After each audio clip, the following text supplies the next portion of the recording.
You're about to hear the parts of Malcolm Marshall's story that most cricket documentaries skip over. The quiet house where it all began. The final days nobody wants to talk about. And the question fans still ask today, what really happened to everything he built? Stay until the end, because the answer is more powerful than you think. Hit that subscribe button, because this story deserves to be told right. Let's start where the story really begins. Not with a stadium full of fans, but with a small, simple house in the parish of St. Michael, Barbados. On April 18, 1958, Malcolm Denzel Marshall was born into a working-class family on this island. Nothing about that little house suggested that a cricket legend was inside it.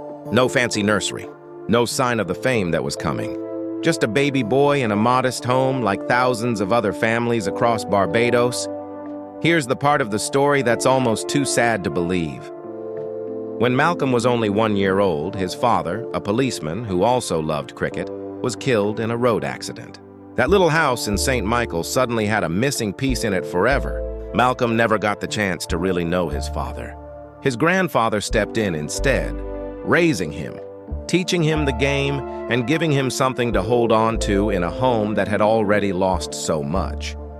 That house matters to this story for a reason most people miss. It wasn't a mansion. It wasn't built for a future legend. It was just a small, ordinary home in a tough neighborhood, the kind of place that gets forgotten once the famous person who grew up there moves on to bigger things. Today, when fans search for where Malcolm Marshall's story truly started, they're not looking at some grand estate.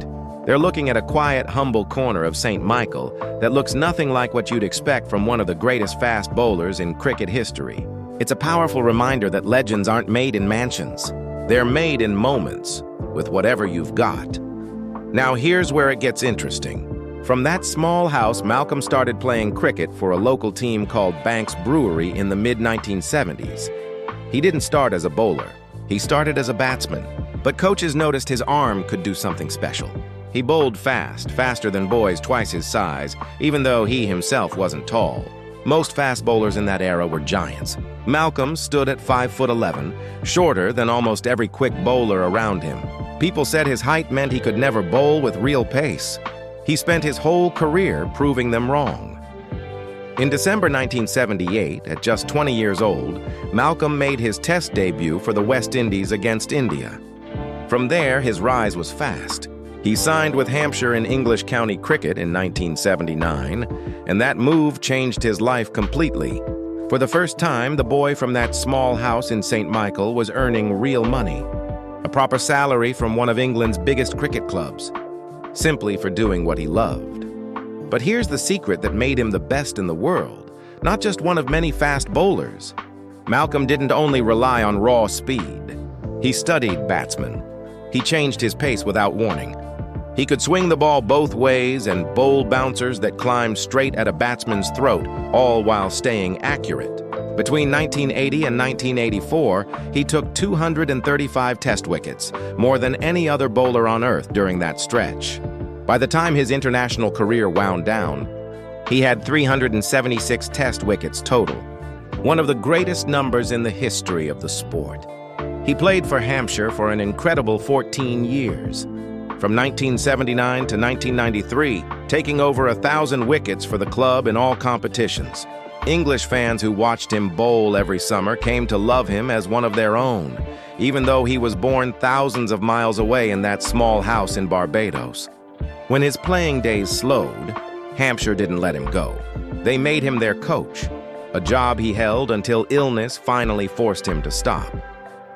Let's talk about what he built financially during all those years, because this part of the story matters too.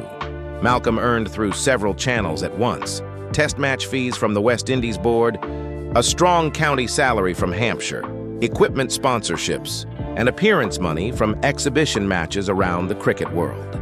It wasn't the kind of T20 league money that exists today, because those leagues hadn't been invented yet.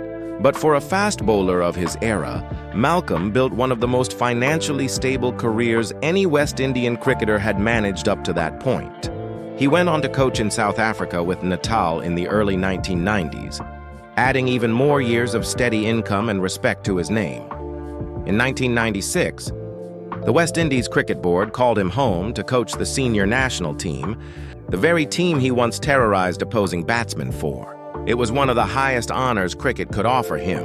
And through all of it, there was someone waiting for him at home, a long-term partner named Connie Roberta Earle. They had a son together named Mally. After years of love and partnership, Malcolm finally married Connie in September of 1999. Now we reach the final days, the part of this story that's hardest to tell. During the 1999 Cricket World Cup in England, while coaching the West Indies team, doctors discovered that Malcolm had colon cancer. He stepped away from coaching immediately to focus on treatment. He fought as hard as he had fought every batsman who ever faced him. He married Connie in England in the middle of that fight, a quiet, brave moment surrounded by uncertainty. But the cancer had already taken too much. He returned home to Barbados, and on November 4th, 1999, Malcolm Marshall passed away at the Queen Elizabeth Hospital in Bridgetown. He was only 41 years old. The cricket world reacted with overwhelming grief. Hampshire's own captain at the time said he felt desperately for Connie, for young Mally, and for Malcolm's mother, who was still living in Barbados. At his funeral, 5 different West Indian Test captains carried his coffin, an honor almost no other cricketer in history has ever received. It told the world that this wasn't just the loss of a great bowler. It was the loss of someone people genuinely loved. So what happened to the fortune and the legacy he left behind? This is where the story turns from sadness into something lasting. Cricket boards created the Malcolm Marshall Memorial Trophy, given to the leading wicket-taker in every Test series between England and the West Indies. At Hampshire's home ground, the road leading into the stadium was renamed Marshall Drive in his honor, a permanent landmark connecting his name to the club forever. Years later, his old school in Barbados restored a bust of him, with his widow Connie present, determined to keep his memory alive for new generations who never got to see him bowl. His true fortune was never only about money sitting in an account.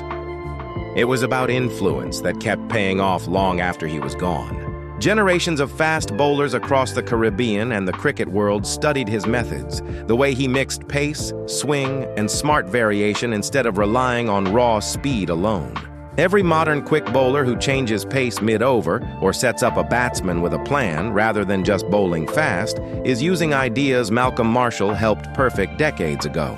That kind of legacy doesn't disappear. It gets passed down, coach to player, generation to generation.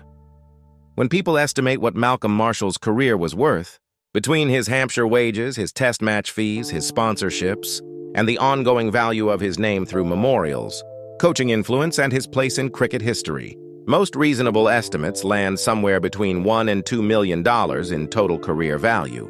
Modest compared to today's T20 superstar contracts, but enormous for a cricketer who built every bit of it through pure Test cricket and county loyalty, with none of the massive league paydays players enjoy now.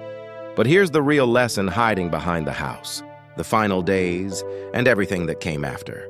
Malcolm Marshall started in a small, ordinary home that lost a father before a son could even remember him. He was told his height made him unsuitable for fast bowling, and from that quiet, humble starting point, he became, in the eyes of countless experts, the greatest fast bowler the game has ever known.